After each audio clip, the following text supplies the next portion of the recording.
Hyperfixations are a fascinating thing. In my case, it led me to travel 1,864 miles from my home country to Tokyo to watch a movie. Let's forget the fact that it was my birthday week. Seeing Badlands in Tokyo is the top priority. In this video, I'll briefly discuss about the 2023 Japanese crime thriller Badlands, the drama locations I visited, and some stuff I purchased. I consciously avoided every teaser, article, or promo for Badlands as if it were the plague. In a way, my entire trip and my opinion of the man who started it all hung in the balance. In the movie, we mainly follow Neri, who is then joined by his younger brother Joe, who are embroiled in a scam ring ruling the streets of Osaka. They've come into possession of 1,000,000 yen after one eventful night. But that's not their sole predicament. They have police, an abusive ex, and a host of shady characters who are also hot on their trail, seeking answers, and of course, money. The movie's storytelling resembled that of a classic music composition, akin to a symphony, with a powerful opening, a somewhat intense middle act, and a satisfying conclusion. It's around 2 hours and 23 minutes, which can be a tad bit too long for some. Despite watching it 3 times without subtitles, I still thoroughly enjoyed it. I truly relished my time spent watching Badlands. While I initially watched it for Yamada Ryosuke, I left the cinema excited to explore more of Sakura Ando's filmography. Side note, I watched Monster on the plane, so I had a bit of a head start as well. I got to see Badlands in 3 locations: Roppongi, Shibuya,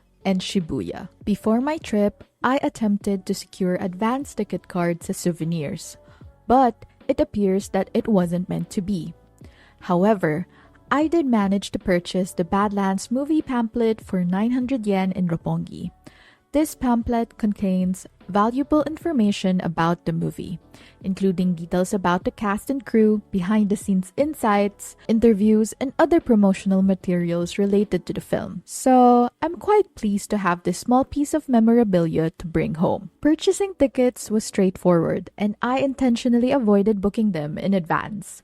I wanted to experience the excitement of purchasing tickets at the cinema's kiosk, which I find rather intriguing. The food at the cinema was excellent. I savored a cheese hot dog, popcorn, cola, and even oolong tea. Just to clarify, I didn't consume all that in one night. For my next visit, because yes, for sure this won't be my last, I might consider bringing a fan with me, as it appears they don't really turn up the air conditioning unlike in my home country. Also, arriving around 45 minutes to an hour in advance is advisable. They offer a unique experience in my opinion. There's plenty to explore, from shopping and checking out posters to even gotchas. And lastly, they have a selection of excellent food. You'll never find yourself bored in a Japanese movie theater. Exploring Tokyo was just an experience of its own. Even today, a month had passed and I still can't get over it. I spent weeks meticulously refining, color coding, and overthinking my list of places to visit. However, in the end, it's just a list. While I was there, I realized and decided to accept what I could visit and let the universe work its magic. And it turned out to be truly magical. It suddenly dawned on me that I was basically living my dream fangirl life. I might express this sentiment multiple times throughout the video, but honestly, I can't help but emphasize how incredibly grateful I feel for how this trip came to be. Visiting Mohri Garden in Roppongi Hills, Minato City. This garden was on my list, but little did I anticipate stumbling upon it during my first night in Tokyo. I was trying to find a cinema near Roppongi Hillside and I happened to stumble upon this park while being lost. Regrettably, I had to rush out as I didn't want to risk being late for the movie. Given the opportunity, I would certainly revisit the place. Tower Records in Shibuya. The moment I saw the Tower Record Store featured in 1 or 2 episodes, I knew it would be one of the places that I would find interesting to visit. On one of the floors, I spotted a silent poster, a detail I found charming. Unfortunately, I was unable to take a photo as I was busy scouring the store for Heisei Jump and Yamada Ryosuke-related items. Tokyo Station in Chiyoda City. I was fortunate enough to have 2 friends accompany me the day I was in the vicinity of Tokyo Station. They were a bit puzzled about why I wanted to visit it, but I had seen this station numerous times in my favorite dramas, and I simply had to see it in person as well. As expected, it was as majestic as it appeared on screen. Though a bit of the usual tourist attraction, I can't wait to explore more of what's inside of it as well, even though it will surely be an adventure in itself. Ebisu Garden Place. Nothing beats a classic, and I can't believe I had the opportunity to visit this iconic place. I vividly remember the moment when Dom Yuji asked Makino out on a date. 日曜、恵比寿ガーデンプレイス時計広場1時。I also find the area quite fascinating, so I definitely feel the urge to return and explore more of the Ebisu area. The TBS Station in Akasaka, Minato City. The thing is, I totally freaked out. Going to Akasaka was never part of the plan. The main goal is to check out the mini Harry Potter village area. But I never expected the TBS station would be the main thing.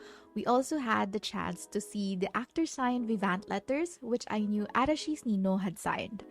We also got to check out the billboards showcasing the new shows for the upcoming season, which I saw Michi. The only disappointment was that no TBS store was in the area anymore. I was fully prepared to splurge on Ousama merchandise as if my card had no spending limit. Jimmy Choo in Omotesando.